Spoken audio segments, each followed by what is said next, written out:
My name is Warren Smith. I'm a teacher first and foremost, and live in Massachusetts, where I'm a volunteer firefighter. Hmm.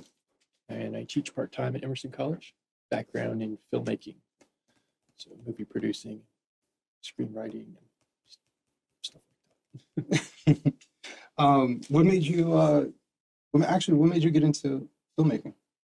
Ever since I was a kid, I really loved movies, and just back then television wasn't quite what it is today, or wasn't in that golden age, but some movies really, Indiana Jones, Sherlock Holmes, anything. I just got really into it. Just building worlds. It was the closest thing to being able to play with time and space and actually build a world. And Mm. it's the culmination of music, sound, photography, painting, perhaps. It's costume design. If you're building models and Lord of the Rings, it's just everything comes together to build a world. And to me, that was extremely interesting. Yeah, it's kind of like when you're a kid, you have a Lego set, Yeah. but like without instructions, you can just kind of build whatever you think you can imagine. And I can understand that. Now that I started doing this, I started looking at especially like YouTube videos of behind the scenes. Like there's so much that's going on behind, or just like behind it is just completely like blank and artificial, but what you see is completely manufactured and you see exactly what they want you to see. Mm. So I appreciate that part of the art of filmmaking. But obviously, like I found you not necessarily because of your filmmaking, but because of your ability to do something that a lot of people aren't doing these days, is critical thinking. And I obviously you had the one video that circulated and got a lot of people's attention. Um, were you surprised at the response? Yeah, yeah, yeah. That was, yeah. It's hard to, and I still don't quite know how many people or what that number means because it's all Yeah, online. But yeah, it was surreal. Yeah, I never thought that would. No, I never would have guessed that. If you'd shown me that video, I'd been like, "That's interesting. Yeah, it's cool. Yeah, that's worth posting. That's cool." But I never thought anybody else would find it interesting. one of the things I talk about often is like good faith conversations. And what it sounds like how you talk. So I focus because I'm a writer as well. So I focus on rhetoric, the type of words you use, your tone. All these things matter in a message you're trying to convey. And you aren't antagonizing. You're soft spoken, which disarms people as well. They don't know what to do with that, so they usually just kind of say, "All right, well, this is probably good." And you're meeting them where they are and having them follow a trail. And a lot of people, even though we talk about critical thinking, the art of convincing people by not trying to convince them, right? So you're just saying, apply this, apply this, apply this. Now, what's the outcome? And it's as simple as that. So what you're attempting to do is, from a rhetoric standpoint, it's masterful because a lot of people don't focus on that. And I like hyper focus on words because I know if I use this word, it'll make people think of something else. And I don't want them to think of that. So I change the word. So I focus a lot on that. And I don't think a lot of people do, especially like in the political cultural space, where it's the trigger word, it's the harshest word. And what it says is, this person is my enemy, so I'll use the harshest language possible, rather than saying, that person may not be your friend right now, but they're not necessarily your enemy. Maybe meet them where they are and see if they can understand where you're coming from. Yeah, I try and even try and detach it from myself. I think there's some value in detaching it from yourself, so that's not even where I'm coming from. It's more like, can we examine this thing? What do you think of this? It's, in the JK Rowling video, it's okay, why do you think that? And then we examine that logic. It's detached from either one of us. And so there's, yeah, it's not a, this is my position, change my mind, which is a very popular format, Yeah. and it's entertaining and it's no less valuable.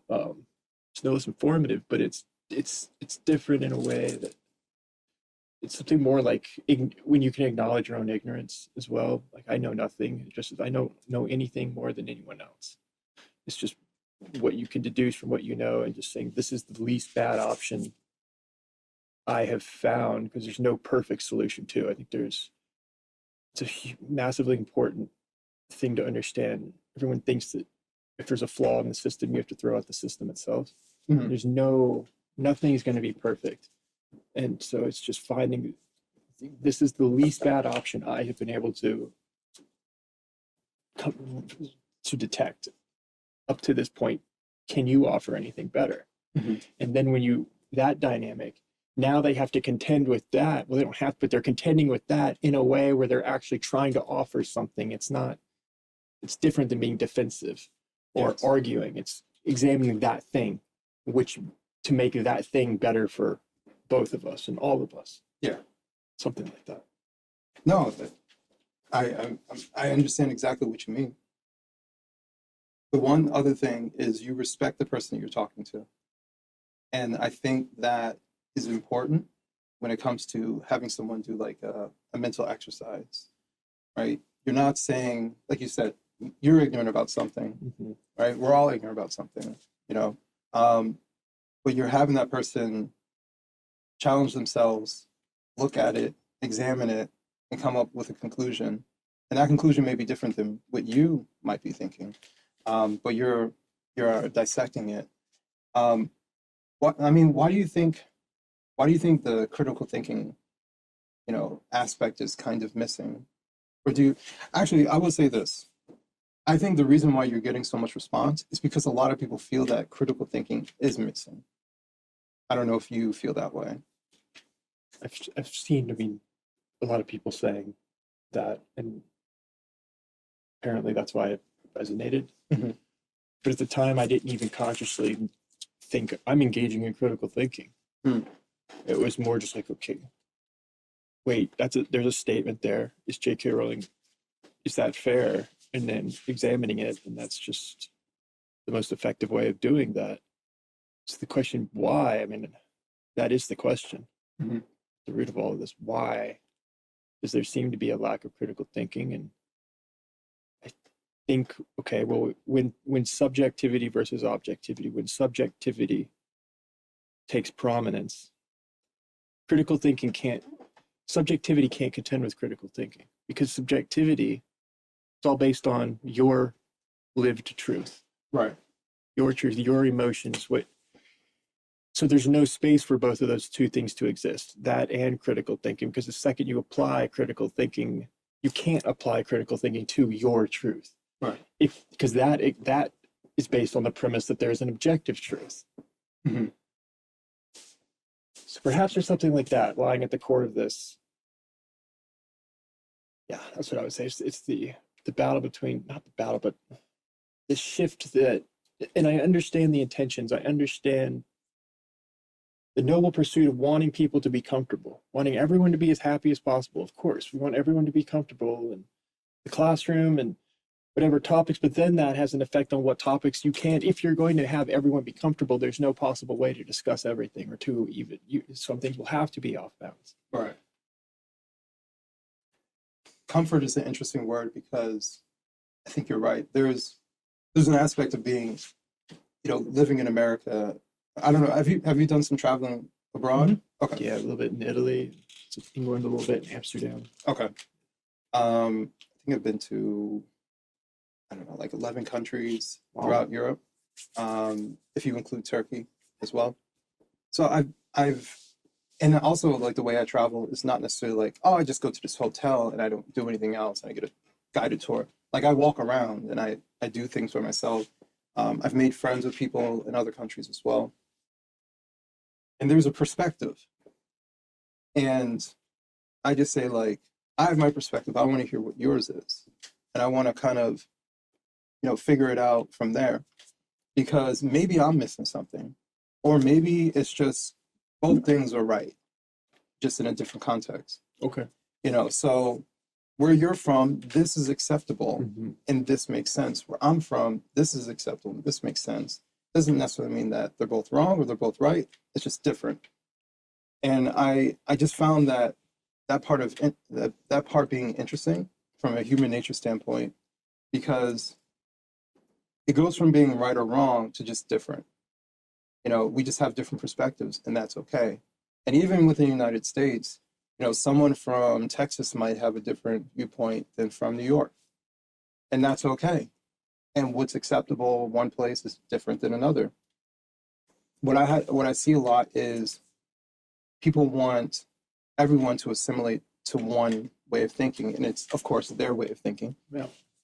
So, like, just to give an example, someone from New York might look at a video of someone in Arkansas walking down the street with a AR-15. Mhm.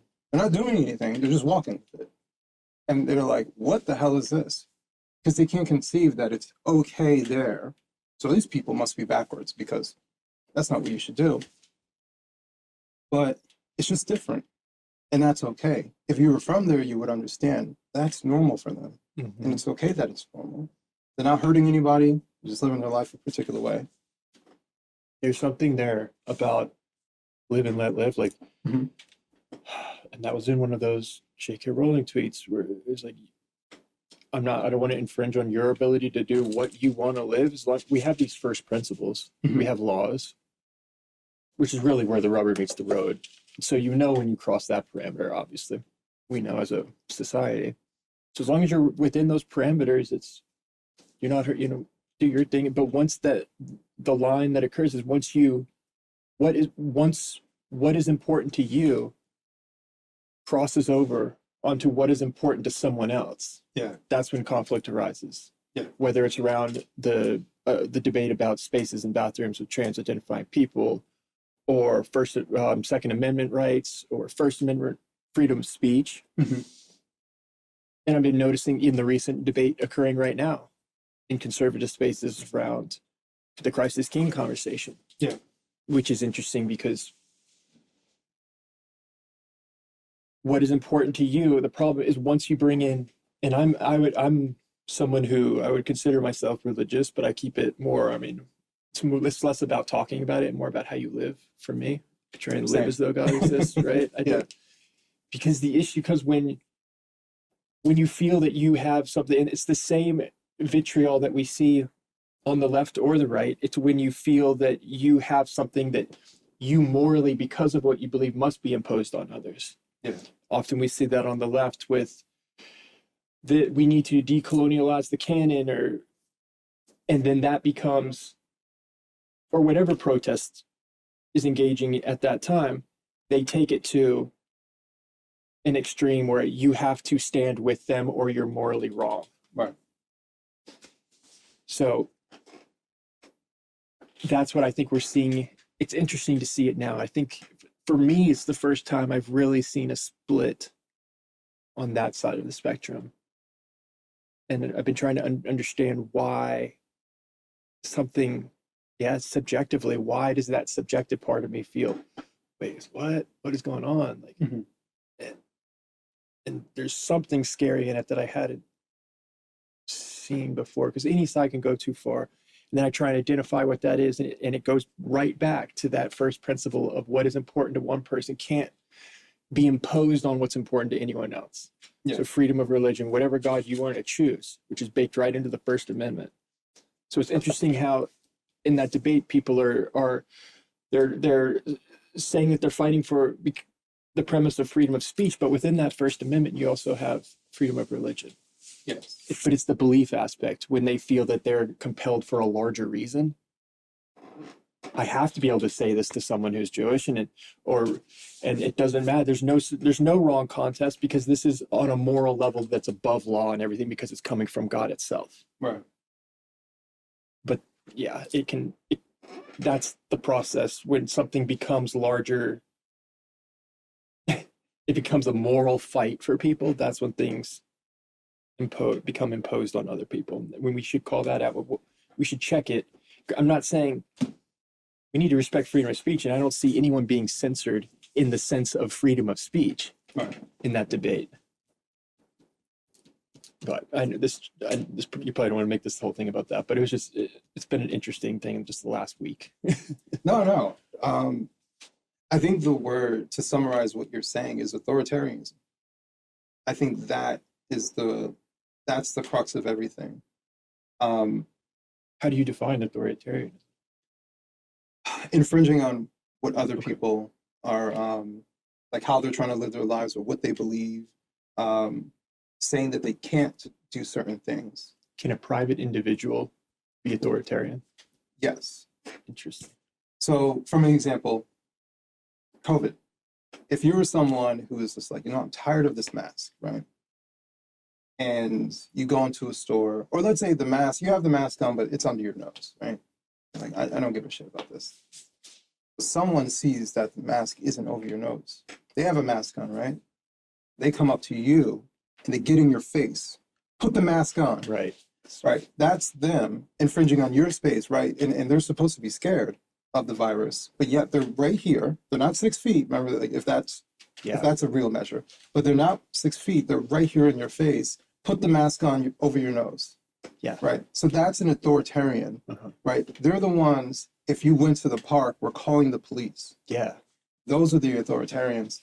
And so what I see, 2020 was a perfect moment for people to become the authoritarians that they always wanted to be, or maybe the authoritarians they never thought would be possible for them to be, right? It gave them a sense of power, especially in a time where you feel powerless because society seems to be shutting down, right? You can't go to work, right? You have no authority in your job. Your kids can't do certain things. You have no authority because the state said you can't do this. And so here's your opportunity to have some sort of power on top of fear and things like that mix into it. I think that's the authoritarian aspect. And I think what we're seeing is a reaction to it. Because also within COVID, you had the Black Lives Matter movement, and it just kind of mixed and mingled there as far as put your fists up. Why aren't you wearing this? Put a black box on your profile picture. It's just, you had all these different authoritarian aspects that came to it. Or I'm going to call your job and get you fired. Mm-hmm. Or I'm going to harass you. I'm going to call your neighbors. I'm going to find your family. Like, this is the authoritarianism that came about. And if you want to identify the spectrum, you could say that came from the further left. And I think what's happening now is that you're seeing a counter reaction, right? So in the same way that Dylan Mulvaney is the spokesperson for Bud Light, all of a sudden, when boycotting was bad because it affected the people who were on the right, now boycotting is good when it benefits them, right? And I've actually seen prominent personalities say, well, listen, we know it works, so why don't we do it? So it's the tossing to the side principles to say, let's just do what works. And authoritarianism works. So we're going to do the same exact things that we just complained about a year ago. We're going to now do those things because principles be damned. It's about winning now. That's interesting. Can I ask you a question about that? Because here's what I'm trying to contend with as well, is that when we talk about boycotting, though, technically that would be, so if I choose not to buy Bud Light, I would be, you could say, and I'm doing so because of a boycott, but that would be my freedom to do so as well. Freedom of marketplace, freedom of personal decision. But the action itself could be part of a larger word called boycott. And that could be a tactic that, okay, we could have, it can be bad. Because when you say it was bad on the left, I'm trying to remember when were they boycotting? I'm trying to remember specific. I guess you could say like JK Rowling's books. Yeah, like Abigail Schreier, Hogwarts Legacy. Actually, well, I don't know how you want to define that. They were going after Amazon to pull her book. Abigail Schreier's book. Got it. The last one that she did. I know she just released a new one. So there are like little things. I'm like drawing a blank right now because I have a little bit of a headache. Right. It doesn't matter. I think what you mean. Yeah, but so to answer your question, because I think you're pointing out on an individual level, hey, I don't like this. I'm not going to buy Bud Light. Right? Is that part of the boycott? I think for me, the boycott is when there's an organized effort to have a large amount of people to not do that, rather than it being just a natural reaction to being like, you're just Bob, you go to the store to get Bud Light, you see this weird guy that's on the on the box, and you're like, I don't want to hear that. Right. And you just move about the rest of your life. Right. You don't tell anybody, you don't make a tweet, you don't do anything like that. You're not part of some organized effort. So I think boycotting for me is an organized effort. Just like if, let's say I really like McDonald's, and I go to McDonald's and their burgers taste like shit. And they didn't used to taste like shit, but now they do. And I'm just like, you know what? I don't want to eat this anymore because it tastes like stuff. I'm not boycotting McDonald's. Right. I'm just not choosing to buy their product because it's not a good product anymore. Yeah. So I think there's a difference. It's the organization effort. And that's what I'm seeing. I'm seeing certain organization efforts to not support Netflix, not support this, not support that, coming from both political spectrums. And rather than just saying, I don't like this, just making you aware that this is out there and just leave it be. If you want to tweet it out, tweet it out. Yeah. But what they're saying is we, the collective, whatever collective it might be, we need to withhold our money from this company. Yeah. And then say, haha, see, look what we did. Now your stock just dropped and went 50% down in a day. You know, it's that sense of power. See, look, we did it. Right. And that's the authoritarianism that I'm talking about. Interesting, because collectivism will always, it seems to be an aspect of human nature, and it's just going to be amplified more with social media. Oh, yeah. Yeah. And so we're always going to have, because we can't censor it, that would be crossing over that line. Right. So we have to allow people to make their decisions, and when left to their own devices, they will make those patterns. They will, in the free market, that's, though I would say, perhaps in some spaces, perhaps it's hypocritical of me, because in some spaces I'm like, I do want that movie to I wish that Hollywood could learn from this. I disagree with what's happening, and perhaps I can understand. So it gets into the definition of how do we define a boycott, or is it people were saying, we don't like what you're doing with Rings of Power, so we're going to, because at the end result, I prefer them to not do that with Rings of Power. So I would say I can understand the motivation for why people are frustrated, and I see what you mean though. It's this interesting, when does it cross over though? I mean, we have to acknowledge though that we can't censor that, we can't control it. Right. People have every right to do that. We have the right to have an opinion about it and say, well, that's a little concerning. Yeah. Right.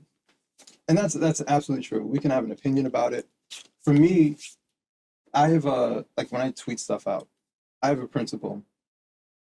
I could see someone who says something absolutely horrible, right? It could be like, black people are this, Jewish people this. And what I do is I criticize what they said, but I don't say they shouldn't say this. And I think there's a difference. Mm-hmm. Don't say that. Don't say, no. To me, that's crossing over.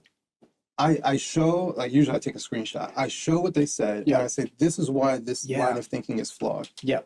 And you decide. You may say, I disagree with you. I think he's right. Jewish people are this. Yeah. And then that's up to you. I strongly disagree with you, but that's your right to think that. Yeah. And so I see, I don't name names, but I see a lot of people who were champions of free speech when they were the ones who were being censored, or when they were the counter viewpoint. And then when it benefits them, when it's not necessarily the counter viewpoint, then all of a sudden, you know what, maybe we should censor, right? And then you start to give an inch, you're like, all right, I can understand why. And then it starts to trickle into... We have to get a little bit specific. A little bit specific. Yeah, what's an example? Are you talking about Daily Wire? Yeah, I guess there were certain things that... So how is that censorship? This is interesting though, this is good. So how is that censorship? It's not that they are censored, because they don't have the power to, but they're advocating for. How so? All right, so I think boycotting is part of censorship, especially if it's about a particular person not being able to do certain things, not being able to say certain things. I've seen on a micro level where there's a leftist who gets banned, and they say, good, they should be banned because I disagree with what they're saying. And I'm like, that's the opposite of the principles that you were talking about. You wanted Elon to rescue this platform, so there's free speech. Well, guess what? People want to say shit you don't like. That's free speech. So in this example, though, is there anyone that's calling for anyone to be deplatformed off of X? Other than Nick Fuentes, you can. He's like Voldemort to me. Yeah. Yeah. That guy. I don't know. Yeah. I'm trying to think of some specific examples. Because what I'm seeing, Yeah. while you think about that, what I'm seeing is Candace Owens hasn't been deplatformed at all. She's been, because if I have a business, if I go start a business, I can hire and fire. And if anyone was to then have, they can have criticism about that, but that goes over to the freedom of to conduct myself, which is equal to freedom of speech, equal to conduct one's own decisions in private business, not public business. And so, yeah, if I, for whatever reason, maybe I just don't like their person and we don't mesh, and I understand because this is a lot of money on the line. So that doesn't mean that employee can then go and start their own channel. They still have that platform. They can go on X. There's no censorship actually occurring there, Right. Unless I'm seeing something wrong. It's not that, all right. So the censorship part is like two aspects. There's the advocating and then there's the power to. And so right now, the political right doesn't have the power to censor. Because for the most part, they don't really own much of anything. They're not in a position where they can say for certain that we're getting rid of this person. I don't even think Candace Owens was canceled. Right. Honestly, No idea. I think that she wanted out. I think it was apparent that she wanted out. Mm-hmm. Just like in the same way, if you want a divorce, this isn't the first argument you've had. Right. Right. So I think it's illogical for me to think that there's this one issue and it's about Israel, and they say, you know what? I agree. She's out. I think this was the perfect opportunity for her to go, which is why they said we both came to an agreement and we're going our separate ways. And it sounds like she probably got some sort of severance. So to me, it's not a cancellation. Got it. There wasn't an active movement. Obviously, there were certain people who disagree with her. Right. And maybe there was like one or two people who were saying, Daily Wire should. But at the same time, there are people within Daily Wire saying, I don't like this. Mm-hmm. And I think a lot of people are unfairly trying to make this about Ben Shapiro. Right. Because he disagreed with what she said. Like he's behind the scenes saying, get rid of her. I don't like her. Right.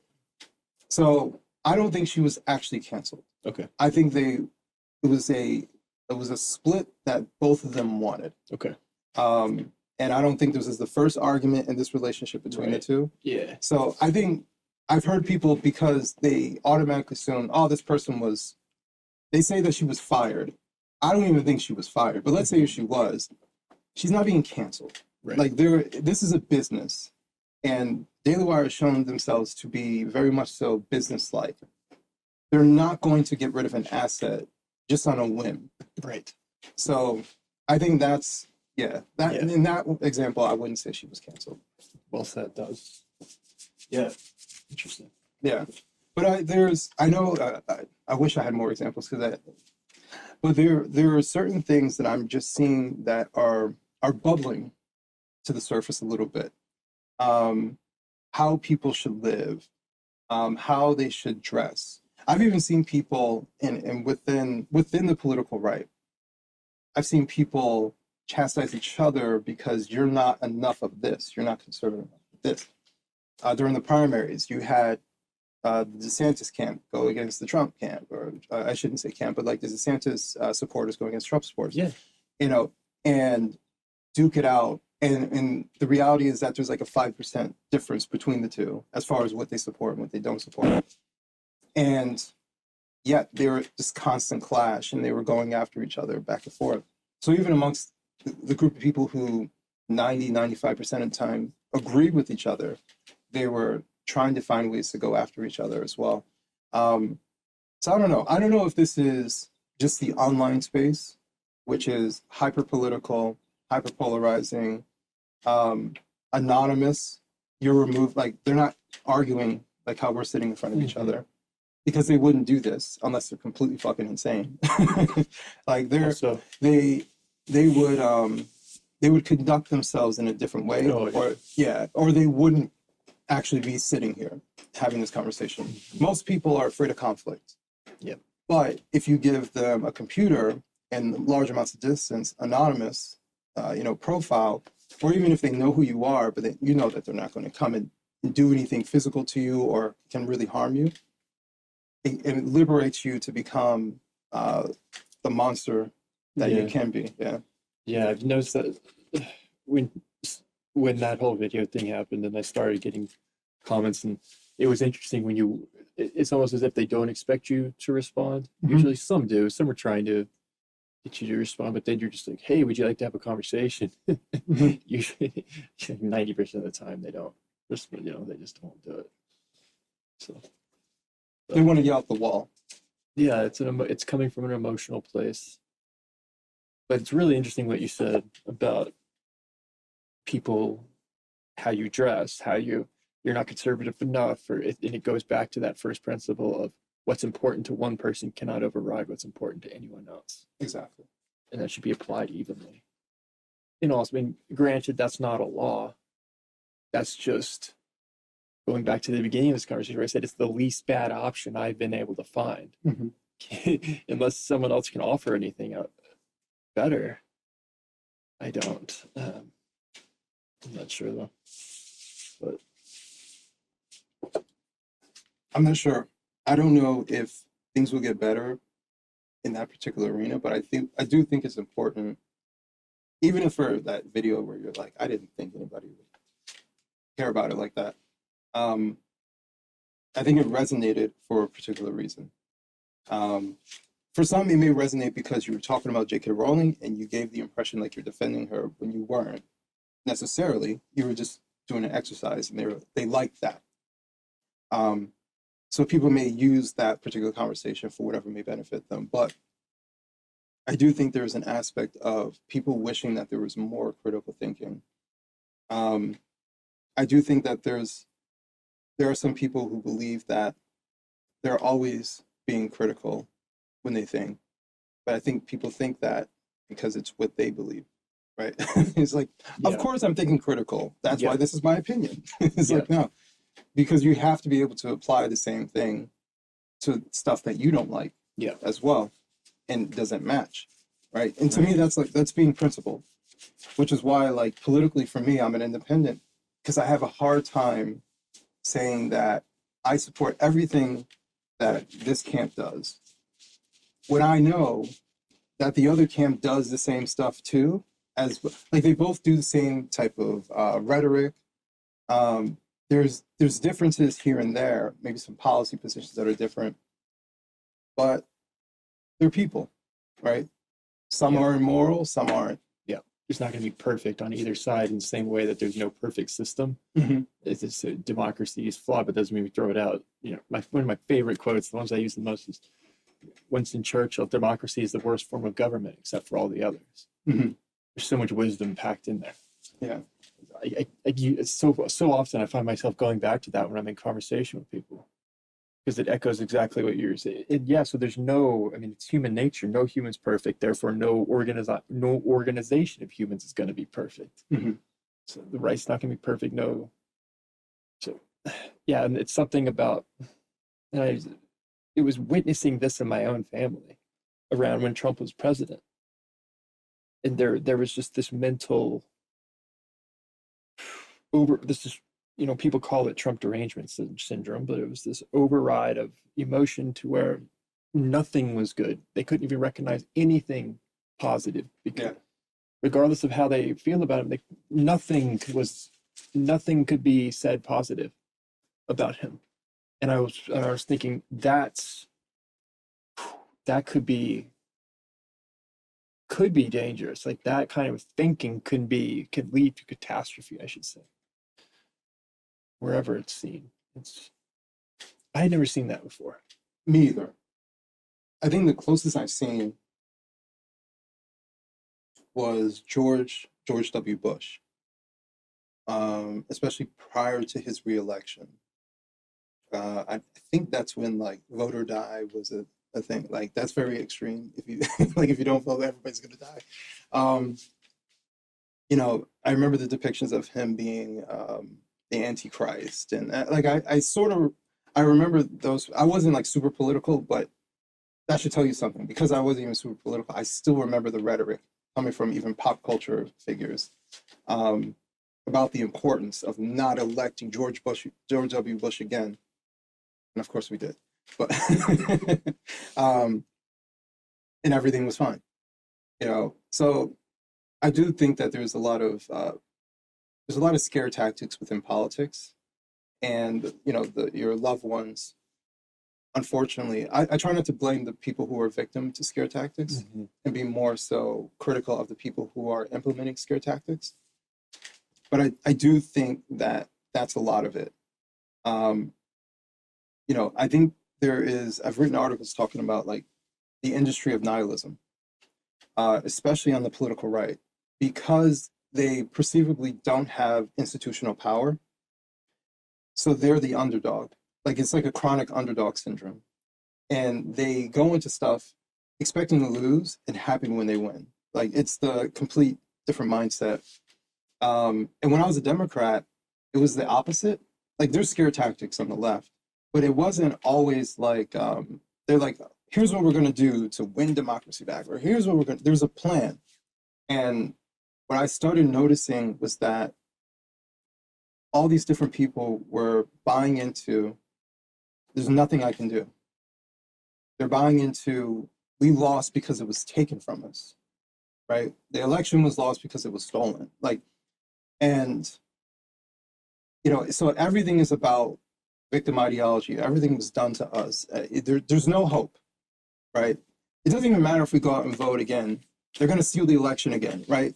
And it's this nihilism. And then what makes it worse, because I say as an industry, there are people who every day perpetuate this nihilism and say, become a subscriber of mine. I'll tell you how the deep state is stealing everything from you, right? To just keep this cycle going. And it's not helping whatsoever. Not even from like, oh, you guys aren't going to win if you think like that, which is to me logical, but like, it's not helping the state of our country if people think that they're always the victim, that there's nothing that they can do. True. That everything is being done to them, that there's secret forces that are always doing, like, it's just on and on and on. And I'll say one last thing. I went to a conservative conference, and not going to name names, but I heard someone very prominent, and they said, I was walking by, they were doing like a live podcast, and all these people were standing there, oh, this person's speaking. And I'm walking by, and I heard him say, we have to stop the deep state. And I thought to myself, what the fuck does that mean? Like, it means nothing. What do you mean stop the deep state? Who's the deep state? How do we stop? I'm Bob and live in the middle of nowhere. How do I stop the deep state? Like, it's an impossible thing. Like, it's a statement that means absolutely nothing behind it. It's an emptiness. And yet they sell it to the public and they eat it up and they think it's nutrients, and really it's shit. Because this is such 2016 on, and that's what shook me and caused me to go on a journey myself, because I started noticing things that I could not believe. For example, we were just saying about when I speak to a family member and there's this mental detachment. That's very strange. Wow, and this is the wisest, smartest person I've ever known. And yet they're still blocked in that way. So then we know there's unfair treatment about Trump. We know that we saw the media coverage, and that as that continues, as the more we see that, I think there was a lot of people that were very skeptical of Trump at the beginning, and as they see how, wow, this is objectively strange, if nothing else, seeing what CNN's doing,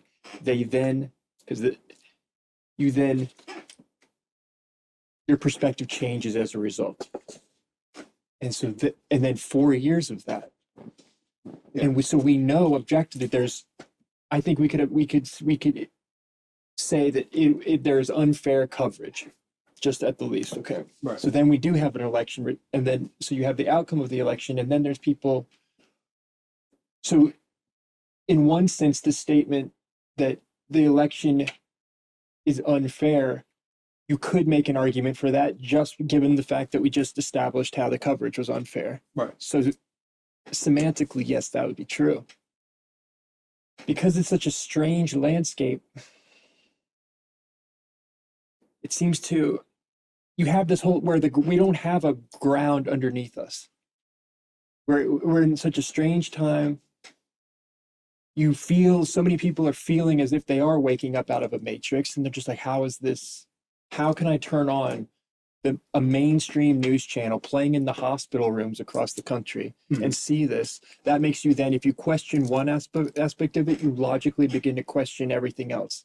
And so then that opens up this landscape for people to come in and push larger conspiracy theories. Yeah. And the type of things you're talking about. Because if there wasn't a kernel of truth within it, that wouldn't be effective. As I say that all the time, the reason why conspiracy theories work is because there is some truth in there, right? They just exaggerate from there, and that's how you. If I just came and said, there are lizard people walking around, you'd be like, that's kind of crazy. Right. But if I say that he's getting unfair coverage, okay, I could see that. There's some grain of truth, and then we just go from there. That's the only way a conspiracy, if we're saying a conspiracy theory by definition of being wildly exaggerated truth, or a grain of truth brought into some completely ridiculous place, then to me that's how everybody says conspiracy theory for everything. That's how I define it. But that's absolutely true what you said, and I emphasize that to people. It works. It resonates with people because there is some truth in that. It's just that they're not realizing, they're not using the critical thinking part, right, to say, okay, that's true. However, what about this? Is that true? Is that the same truth, that we started with, or are we deviating and going to some other place? And what I'm seeing are people using the grain of truth, like you said, unfair treatment, and they're just bringing it to this whole other place, or they're teasing people and taking money from them and saying, I'll tell you some more about where it's going on. Just tune in tomorrow. It's that kind of manipulation to keep them going. And from someone's like soul, like they just every day they're just dying a little bit more.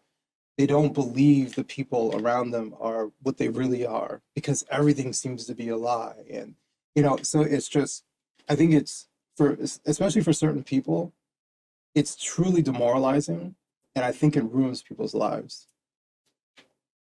Yeah, I mean, and then we have this, on top of that, we have this technological revolution, which leads to alternative media, which I'm glad we have. We have new voices and the democratization of information, the ability to reach an audience.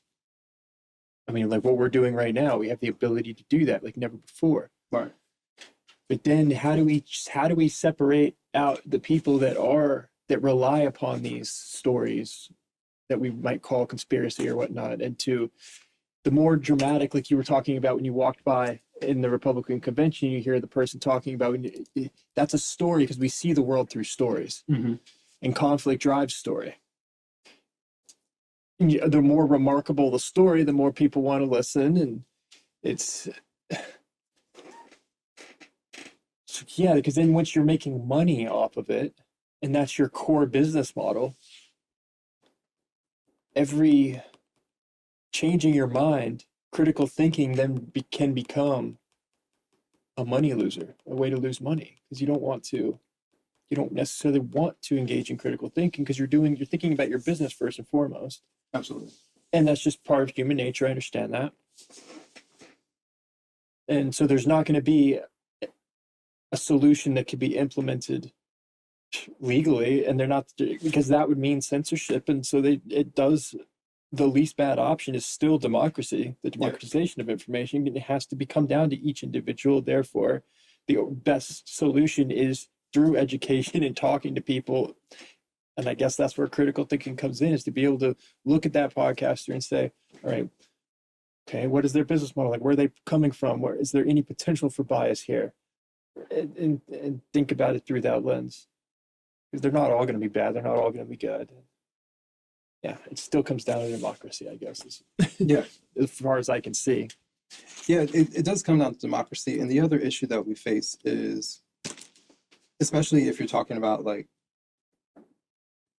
we'll just use the term your side, right? Whoever is theoretically on your side. I see it like this. if you care about the people on your side, like if you love somebody, would you let them continue to hurt themselves, right? No, you would tell them you're hurting yourself.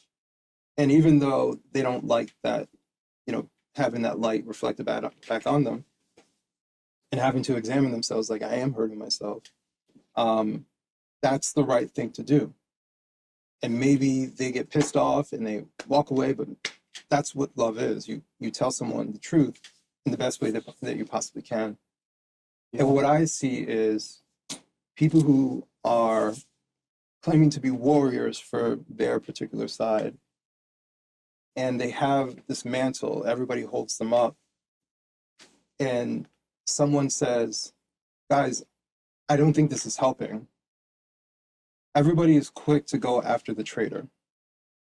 They go after the traitor much harder than they go after the people who are their known enemy. All right. Even in the United States, treason is death penalty. Interesting. And I think that is why things roll out of control, is because even people within the circle, like I know people, like I'll stick politically. If you've grown up and politically always been a Republican, let's just say, you have an idea what Democrats might be doing, but you were never a Democrat, right? You don't know the nuances as to what they're doing. So you have an idea, but you're still within this perspective. And what I'm seeing is people who are staying within that perspective, unwilling to be challenged about what they're doing because they've always done it this way. And so for someone like myself who was on the political left, and now if I have to define where I'm at, like center right or something like that, I go policy by policy. But I see the flaws because I wasn't born in this bubble. And I know what they do, and now I know what you guys do. You don't have the perspective I do to see the errors because you're stuck in it. And sometimes when you're that person who can see it very clearly as to what's going on, meanwhile the same people have always gone down the same line, always done the same thing, always advocated for the same stuff. And I'm like, guys don't see that you're being used, or this is wrong, or this is flawed, this is why you guys are losing. And they do not like that. And nobody likes that. It's not even a right versus left thing. Nobody likes that. Telling someone, even if you claim to care about them, telling them that what they're doing, that, because if they're doing something, they believe it's the right thing to do, telling them that what they're doing is wrong is so hard to do because they've married this idea that what I'm doing is correct. Right. And having them challenge themselves it takes a good amount of humility to say, like, you know what, maybe I'm wrong about this. And so what ends up happening is they say, no, I'm not wrong. You're the traitor. And they come after you really hard. And I've seen stuff like that. Even recently, I've seen stuff like that where they go after the person and, you know, try to ruin their career or say, we're not dealing with you anymore. And they're like, okay, you know what? Yeah. I'm out then. Yeah. I mean, it would probably hurt more to be attacked by a friend than an enemy. Yeah. Where I think we're more prone psychologically. We kind of expect the enemy to attack. So then betrayal takes a toll that is much harsher than an attack of any other kind, I think. Yeah. It's whether if you're a wife and husband fall out, something happens and they feel a sense of betrayal, it's like your whole world is turned upside down and you have to then question yourself because everything you thought that was true. And then you have to say, how could I have? So if I was wrong about that, what else was I wrong about? And now you're questioning your entire worldview. Mm-hmm. So in screenwriting, to your other point, in screenwriting, there's a saying, show, don't tell. Yes. There's a difference between telling someone and showing them. And that's what I strive to do, whether it's a video on the YouTube channel. Mm-hmm. So instead of coming out and saying, I'm going to tell you why this is important, mm-hmm. approach is more, I'm going to examine the logic in the hope that through that examination, what is important will reveal itself to the viewer. Because it's going to resonate in two different ways. So you have a family member that's doing something and you have to have the difficult conversation rather than sweep it under the rug for the sake of the long term. Right. Which is critical thinking itself, coming to that realization. they have to want it, they have to see it, you have to show it to them. You can't just tell them, you can't just wag your finger. They have to. And so the JK Rowling video, that's why I guess it resonates, because the kid saw through the examination of the evidence that there was a lack of evidence, therefore the logical conclusion was this. It wasn't me telling him, you're wrong about this. He had to come to that realization. So I'll tell you this. I mentioned before I was a former Democrat. One of the things that woke me up was I met somebody while traveling. He was a British conservative. I didn't know he was a British conservative. I just knew as some British guy who was living in Madrid. And we connected over football. I'm really into like European football. And we would have friendly dialogue. Like we met in a pub in Madrid, and then we were talking like every day or every other day. And then one day he told me he was for Brexit. So this is some years ago. And I thought to myself, that's weird, because I thought Brexit was for these racist British people who don't like foreigners and stuff like that. And he's never appeared to be that bad of a person or anything like that. I didn't get that vibe from him. And I asked him why. And he told me the United States would never allow an outside governing body to tell it what to do. And I said, that makes sense. That makes a whole lot more sense than everybody's just racist. And from there, that's when I was like, if they're wrong about that, what else are they wrong about? And I just kind of started going down that rabbit hole. I don't even want to say rabbit hole. I just started examining everything that I believe. Exactly. And that brought me to Trump at one point. I remember I got this one book, and I was just like, let me just read it. And they were talking about stuff that I never knew about. I was like, I've been watching the news. How come I didn't know about this? And then, of course, it brought me to good people on both sides. And that for the first time, I saw the full context. Mm-hmm. And I was like, shocking, right? It's horribly shocking for someone who watched MSNBC every day, and they played that same clip over and over and over. And yet, if you add 15 seconds to it, it's a completely different statement. And I said, if they're lying to me about this, what else are they lying to me about? And that just kind of like broke things open. And not even necessarily to become some big Trump supporter, but it was to have me question the source of information and have me use critical thinking. Okay, I hear the narrative. Let me examine this. Let me break this down. And I think the mistake that sometimes people who are in my position make is they're like, the left is lying to me, I go to the right.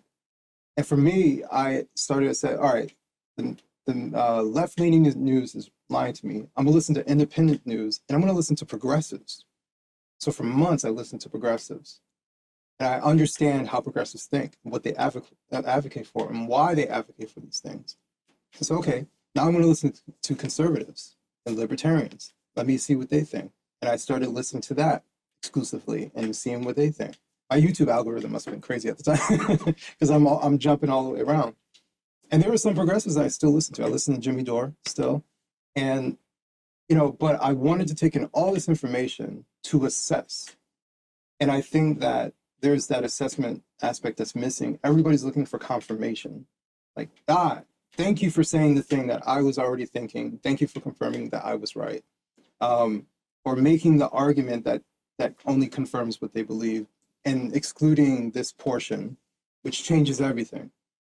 And so I think, to summarize that, I think the lesson that I learned was that manipulation exists within the media everywhere. Exactly. Yeah, it's something that I was thinking as you were talking about that. I was thinking, like, because you notice you're shocked by the good people on both sides, which truly is shocking. Yeah. That's not necessarily the journey of a Trump supporter. That is the realization of what human beings are capable of across the board. Mm-hmm. It's a realization about human nature. It's not necessarily a political realization, because it can be applied equally on both sides. Yeah, it's and then you look around you logically from that, and you're like, okay, but all these people who I'm very close with, everyone up here in like Massachusetts, everyone seems to not be questioning this. Right. And then that becomes the question. And then that is an observation on human nature, which transcends politics. That's what interests me about all of this. It's how is this possible? How is something like that possible? It's possible because we all have egos. You know, I don't. So for me, I'm like, you ask my wife. I'm humble by default. I don't take compliments well. I'm just like, thank you. You know, I just kind of move on. So I'm always to say, like, I could be wrong.